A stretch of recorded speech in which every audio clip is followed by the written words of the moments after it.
Hello, coming up at 5:30, $1 billion worth of drugs seized at the Abrolhos Islands. Doctors express concerns about the new voluntary assisted dying laws and how they'll work in the regions. And sport live from Optus ahead of the Eagles clash. This is GWN7 Local News with Noel Brunning and Shauna Willis. Police seize $1 billion worth of drugs from the Abrolhos Islands. A baby survives this horrific car rollover on Southwestern Highway. Little Olivia's lifelong battle with Batten's disease is over. And spring weather across the south, cold mornings and sunny skies. Weather coming up. It's now 5:30 and we're live across Western Australia. Those stories ahead, and later in sport, Natasha Tunney will be reporting live from Optus Stadium ahead of the Eagles' do-or-die elimination final with Essendon. Tash? No, the game gets underway in around half an hour and the stadium is filling up as we speak. Join me later in sport and you'll find out how the two teams match up. No. Thanks, Tash. See you soon. But first, two men have been charged after police seized $1 billion worth of drugs on the Abrolhos Islands. Geraldton fishing crews raised the alarm when they spotted a yacht stuck on a reef and the crew behaving suspiciously. The owners of this yacht chose a bad day to hit a reef. This is a massive drug haul, simply massive. Over a tonne of drugs, and it's still being weighed and measured and identified. Lockie Byrne, GWN7 News. A baby has survived a car rollover on Southwestern Highway near Temple Road in PICTON this morning. A woman in her 20s was travelling south with the baby just after 9 a.m. when her Hyundai Getz clipped the back end of a truck, which caused her car to roll and hit a tree. The baby and the driver weren't seriously injured but were taken to hospital as a precaution. The debate on the government's voluntary assisted dying legislation continues, with the Australian Medical Association today raising concerns about the quality of palliative care available in country WA. As the voluntary assisted dying bill makes its way through Parliament, the Australian Medical Association has surveyed its members about the legislation. Tom Marlow, GWN7 News. Man on his way to work in our Great Southern this morning has been hailed a hero after rescuing an elderly woman from inside her burning home. The woman in her 70s and her granddaughter, who's in her 20s, were both taken to the local hospital to be treated for possible smoke inhalation. The grandmother was then flown to Perth for further treatment. Fire crews were called to the house on Charles Street in KATANNING just after 7 a.m. and found the home engulfed in flames. It took around an hour and a half to bring the blaze under control. The house has been totally destroyed. Authorities are investigating what caused the fire, but they believe it was accidental. Collie looks set to become WA's biggest medicinal cannabis and hemp hub, with a developer planning to grow the plants in greenhouses covering 60,000 square metres. The plan is to sell the plant extracts to national and international medical institutions. This 160 acres of land may not look like much right now, but in just a few short years it could look like this, a world-class medicinal cannabis and hemp hub. Southern Cross Police are asking for the public's help after it was discovered that around 20 tonnes of graded mace wheat had been stolen from a silo in the South Yilgarn area. Police say the theft happened sometime in the last 2 months and they're urging the community to report any suspicious activity. Rewards are available and you can remain anonymous. Google has been fined a record $250 million over allegations it violated kids' privacy on YouTube. The company has agreed to make changes which will protect children's privacy on YouTube after US regulators said the site had knowingly and illegally harvested personal information from children and then used it to target them with ads. So we'd like to know your opinion on this issue. Are you concerned that Google or YouTube might be spying on your kids or grandkids? Go to our website GWN7.com.au and register your vote. We'll bring you the results this time tomorrow. Shauna Willis joins us now with weather and, as predicted, a very cold night for some. Oh yes, thanks Noel. Quite a few centres dropped into minus degrees this morning. It was clear skies and light winds as a high pressure system developed further over southern parts here of WA. So look, plenty of sunshine but quite cool maximums. Meanwhile, another warm day for our north with a trough extending from the Kimberley down through into the Pilbara. 36 was the state's highest maximum at Wyndham, Kununurra and Fitzroy Crossing. It reached 28 in Broome. A warmer 29 for Karratha, also recorded at Exmouth and the top at Newman. Carnarvon went from 12 into 24. Geraldton had a cool night, 4 degrees before reaching 20.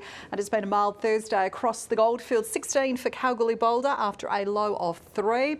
And the south feeling the chill, 2 in Busselton before 15. Albany went from 2 into 13.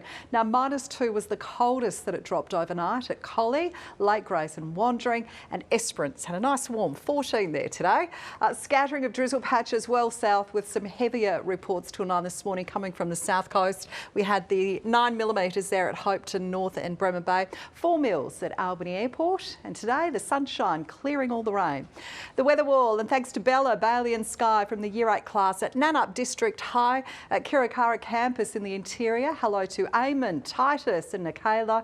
And from the Year 4S and 4M class, hello to Brendan, Harrison and Georgina at St Mary's Primary in Kalgoorlie. And I'll be back shortly with more on the weather at your place. Thanks, Shauna. After the break, Carnegie Clean Energy's financial struggles continue. And what brings the Wildcats to regional WA?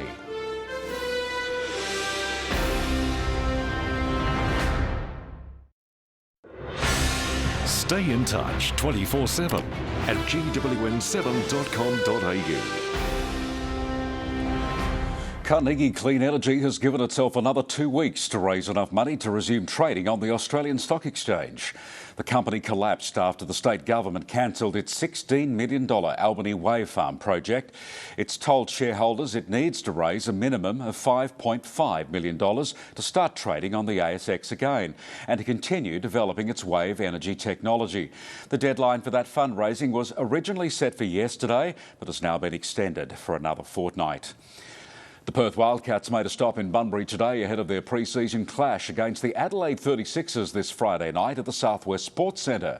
It's all part of the 9-time NBL champions pre-season school tours and clinics across the Southwest. The Wildcats pre-season got underway last night, going down to the Adelaide 36ers in Mandurah. A Kimberley-based trial to protect the northern quoll from cane toads is showing positive signs. The trial uses cane toad sausages, which make the quoll sick, but don't kill them. But they leave the marsupials with an aversion to the taste and smell of cane toads. The idea is that when the cane toads arrive in the region, the quolls won't target them as a food source because of their bad experience with the sausages. And early indications are that it seems to be working. The state government has announced another $2 million in funding towards digital farm grants to give farmers access to faster and more reliable internet in regional WA. It's the second round of funding for the program. In round 1, $45 million was granted to 5 recipients. In this round, grants of up to $500,000 are available to help telcos to provide fast and affordable broadband to areas outside the current NBN network. A Colts team is disqualified from finals in the Southwest Football League. Find out why next in sport. And we cross live to Optus Stadium ahead of the Eagles' finals clash with Essendon.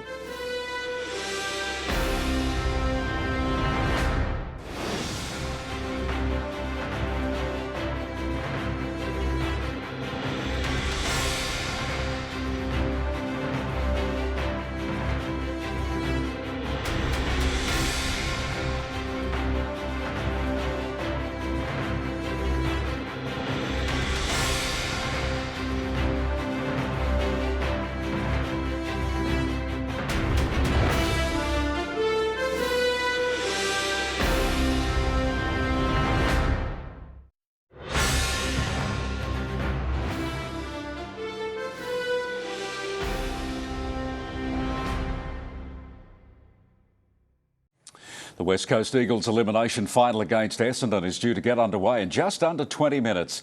Natasha Tunney joins us live now from Optus Stadium. Natasha, what's the crowd like and what sort of game are we expecting tonight? It's a sellout game tonight, Noel, and there's no tickets left. The crowd here at Optus Stadium could reach 60,000. It will be a close game and one not to miss.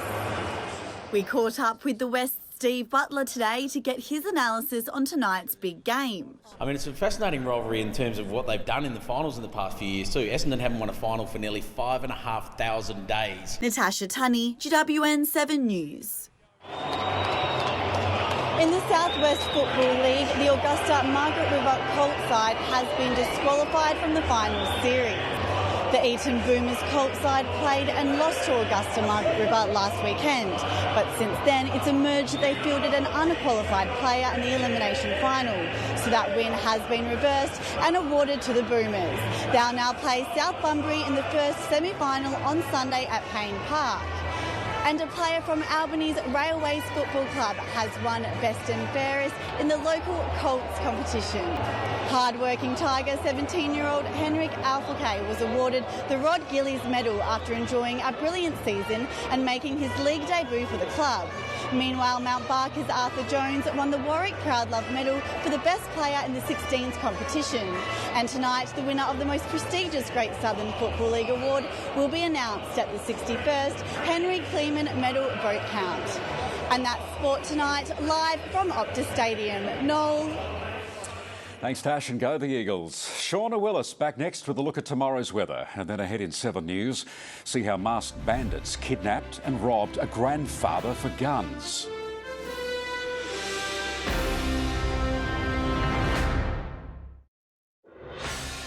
Tonight's weather brought to you by Martin Burns Bedroom Furnishings, king of the bedroom. Welcome back, everyone, and a big night on the celebration calendar. Happy 100th birthday to Joyce Gray from Geraldton and to Marjorie Murray of Bunbury. Congratulations. And well done to Graham Morton from Eton, celebrating his 80th birthday. OK, let's take a look at your weather. And there's not a lot of change in our Friday forecast. We have a high developing further through here over southern districts. That's going to continue to push through easterlies up towards the north. It's going to be another very cold morning through inland areas of the south. All sunshine though tomorrow. Early fog possible over the Kimberley and the Pilbara coastline.